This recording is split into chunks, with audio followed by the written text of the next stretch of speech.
Hello मेरे प्यारे बच्चों, कैसे हो आप सब। तो आज हम आप लोगों के लिए लेकर आए हैं वो मार्कशीट कैसे भरा जाएगा। आप एग्ज़ाम सबको पता है कि एग्ज़ाम 2026 बहुत जल्दी होने वाला है और बहुत नज़दीक आ चुका है। 18 फरवरी से स्टार्ट हो जाएगा। इसलिए बहुत ज़रूरी है समझना कि वो मार्कशीट कैसे भरा जाएगा। ये बहुत मुश्किल काम नहीं है, लेकिन आप लोग पहली बार एग्ज़ाम में बैठने जा रहे हैं, इसलिए थोड़ा सा हेडेक रहती है कि कैसे वो मार्कशीट भरा जाएगा। तो आइए हम समझते हैं बिना देर किए हुए ही।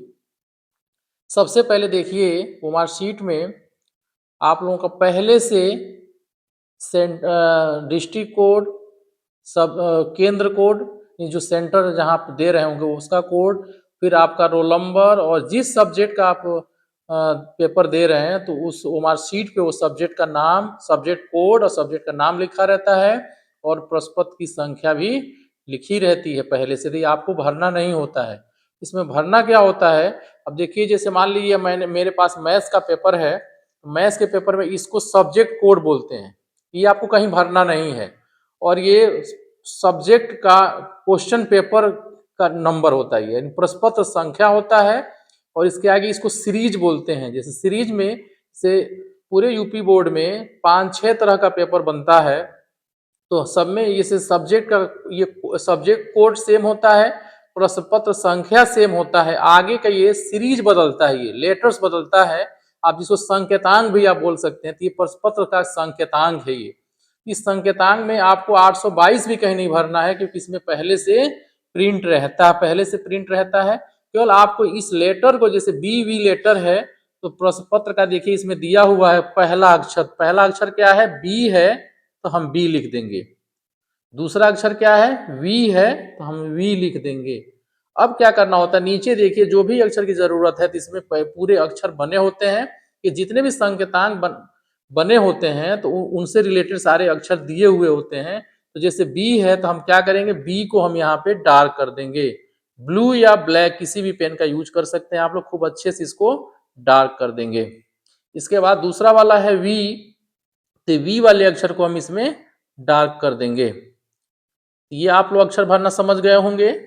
अब इसके बाद आता है सिग्नेचर। परीक्षार्थी का यहाँ पे देखिए हस्ताक्षर का कॉलम दिया है। जैसे मान लीजिए अगर राहुल नाम का स्टूडेंट है, तो अपना साइन यहाँ पे राहुल के नाम से कर देगा। और फिर इसके बाद नीचे दिया कक्ष निरीक्षक के हस्ताक्षर। इसका जो आपके कक्ष में जो निरीक्षक कर रहा होगा वो अपना साइन करेगा, इसमें आपको कुछ नहीं करना है। यहाँ केंद्र व्यवस्थापक की मुहर या तो पहले से लगी हुई होगी या बाद में लगेगी, इसमें भी आपको कुछ नहीं करना है। और बाकी इसमें अब केवल आपको आंसर देना है। लेकिन यहाँ पे देखिए वो मार्कशीट के दो पार्ट होते हैं। यहाँ देखिए कैंची का निशान बना हुआ है यहाँ से, तो ये पार्ट अलग होकर जमा होता है। ऊपर वाले को हम मूल प्रति बोलते हैं, ये मूल मूल ओमार पत्रक है, मूल ओमार शीट है ये अलग होता है। और नीचे वाला देखिए अलग दिया है, ये दूसरी प्रति है। इसमें भी हमें आंसर देना होता है, अभी हम समझाएंगे कि कैसे आंसर देना होता है। देखिए इसमें भी आपका रोल नंबर पूरा प्रिंट है, इसमें सब्जेक्ट कोड प्रिंट है, सब्जेक्ट की संख्या प्रिंट है, डिस्ट्रिक्ट कोड प्रिंट है। इसमें कुछ नहीं आपको करना है, पहले से भरा होता है। इसमें भी जो संकेतांक का जो अक्षर है, पहला अक्षर क्या था, बी था, तो हम बी भर देंगे। और दूसरा अक्षर वी था तो वी भर देंगे। इसमें काला नहीं करना होता, केवल अक्षर भरना होता है।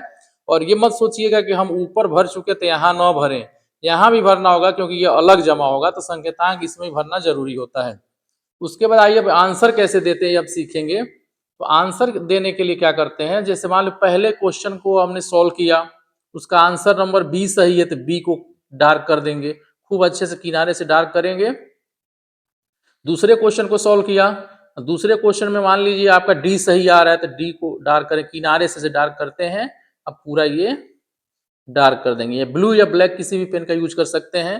तीसरे का मान लीजिए अगर ए सही आ रहा है, तो ए को डार्क कर देंगे। इस तरह से हमें पूरे 20 क्वेश्चन को हमें सॉल्व करना होता है, चाहे स्टार्टिंग में करिए या बाद में करिए, कि छोड़ना नहीं होता है। और इसको बहुत ध्यान से भरना होता है, क्योंकि एक क्वेश्चन में अगर आपने दो कॉलम, दो वॉल्स को डार्क कर दिया, तो वो आप उस पे आपका को नंबर नहीं मिलेगा, आप उसको स्केच नहीं कर सकते हैं, व्हाइटनर भी नहीं यूज कर सकते हैं। इसलिए बहुत सोच समझ के आंसर देना होता है। इस तरह से 20 क्वेश्चन का मान लीजिए अगर ए सही है, ए को हम डार्क कर देंगे। ये पूरा कंप्लीट होने के बाद जो प्रतिपर्ण वाला पार्ट है, इसमें भी हमें आंसर वो देना होगा। जो आपने आंसर, जैसे पहले का उसमें बी सही था, तो इसमें वन में बी लिखेंगे। दूसरे का डी सही था, दूसरे के आगे डी लिख देंगे। तीसरे में ए सही था तो तीसरे के आगे ए लिख देंगे। इस तरह से पूरा भरना होगा हमें इसको भी। और 20 का अगर ए सही है तो 20 के सामने हमें ए लिखना होगा। ये भी आप समझ चुके होंगे। और इसमें भी सिग्नेचर का कॉलम दिया है, अगर राहुल नाम है तो राहुल यहाँ पे सिग्नेचर करेंगे, कक्ष निरीक्षक खुद अपना सिग्नेचर करेगा, केंद्र व्यवस्थापक की मुहर या तो लगी रहेगी या लगाई जाएगी। ये आप समझ चुके होंगे। मेन इसमें आंसर देना होता है, तो आंसर देना में सीख लेना है। और भरना क्या है अलग से तो आप जहाँ समझ ही चुके हैं, संकेतांक भरना है और अपना सिग्नेचर करना है बस।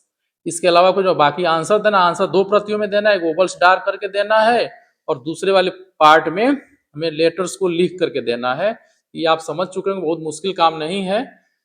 तो अब इसके लिए, अब इसके बाद अब हमारा अगर कोई भी वीडियो अगर आपको देखना है क्लास से रिलेटेड, तो आप हमारे चैनल पे जाइए और हम पूरे क्वेश्चन को सॉल्व करवाए हैं। मेरे चैनल को सब्सक्राइब करिए, लाइक करिए और वहाँ से आप पूरा कंप्लीट वीडियो देखिए। Thank you.